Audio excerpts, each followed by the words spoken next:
In this video, I want to talk about AI security cameras and what a game changer they are to the video surveillance industry. So, what is an AI security camera? Basically, an AI security camera is a specialized network IP camera that has artificial intelligence software built into it.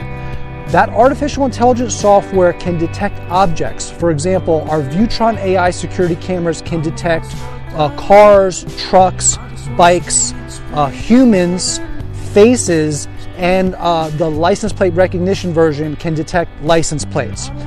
So we have a couple AI security cameras mounted at the top of that pole right there, and that's actually an LPR camera mounted down below.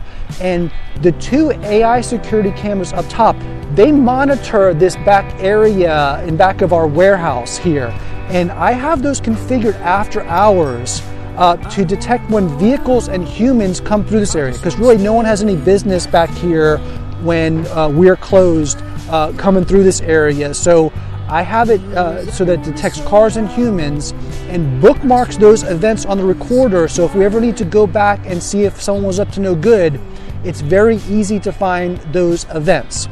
I'm not going to go into detail about it. I have another video that goes into detail, but that camera down below is a specialized AI camera. It's a license plate recognition camera. So before the advent of AI security cameras, let's say those two cameras up top were not AI security cameras. They were traditional security cameras, whether that be a coax camera or an IP camera, just a non-AI camera. They would be configured for video motion detection. So the problem with video motion detection is it basically looks at the changes in pixels of the video to determine if motion occurred, but the software doesn't know the difference between me moving around back here and that tree blowing in the wind. It also doesn't know the difference when the camera turns to IR mode, black and white IR mode, and if you have experience with these systems, you know IR mode gets a little bit grainy sometimes, like a little noisy. That's motion. So people get really